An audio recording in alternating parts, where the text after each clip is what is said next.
নমস্কার বন্ধুরা, মাই মমস কিচেনে আপনাদের সবাইকে স্বাগত। আবার এসেছি একটা নতুন রান্না নিয়ে। আজকে রান্না হবে মাছ। পুকুর থেকে সবে ধরা হচ্ছে। এই দেখুন, মাছটা এখনো জ্যান্ত খাচ্ছে। কত বড় মাছ দেখেছেন তো? এই দেখুন, এটা গোন্ডেল মাছ বলে। একটা ছোট মাছ পড়েছে, একটা ছোট মাছ, এটা বড় মাছ। এই মাছটা রান্না করা হবে। এই দেখুন, এখনো খাচ্ছে, এখনো গাল উঠেছে।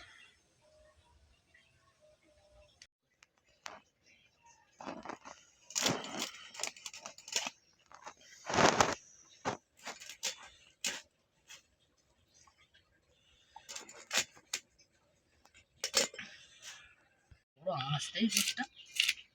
এই দেখো কত বড় আঁশ। এক বছর পুরো ছাড়ে মাছটা আরো বড় হয়ে যেত। 5-6 মাসের মাছ।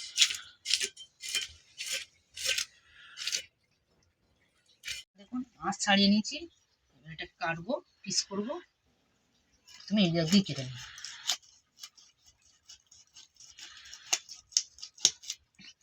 এই দেখুন কত লাল মাছটা, একেবারে টাটকা মাছ।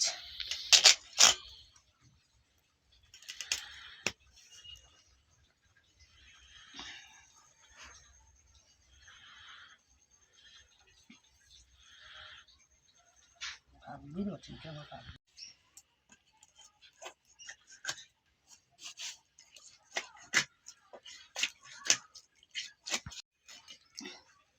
এইটা দেখা, এই দেখুন কত ডিম হয়েছে মাছটা।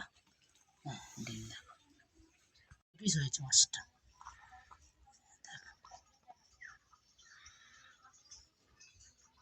বড় বড় পিস।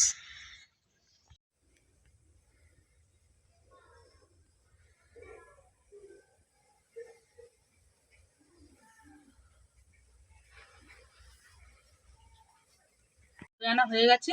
তারপর কড়াই বসিয়েছি, তেল গরম হয়ে গেছে। মাছটা ভাজবো, হ্যাঁ, তারপর তরকারিটা বসাবো।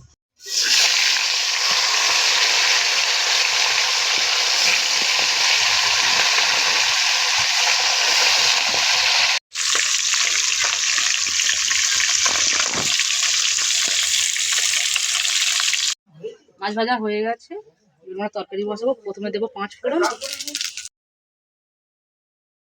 পেঁয়াজ ভাজা ভাজা হয়ে গেছে, এবার টমেটো দিয়ে দেবো। আলুগুলো দিয়ে দেবো, ভাজা করে নুন ছড়িয়ে দেবো।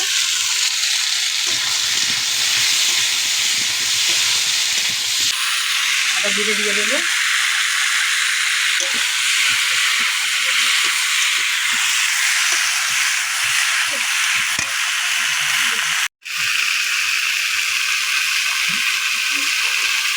লঙ্কা গুঁড়ো, জল দিয়ে দেবো। ভাজা মাছ কাটা এবার আমরা দিয়ে দেবো।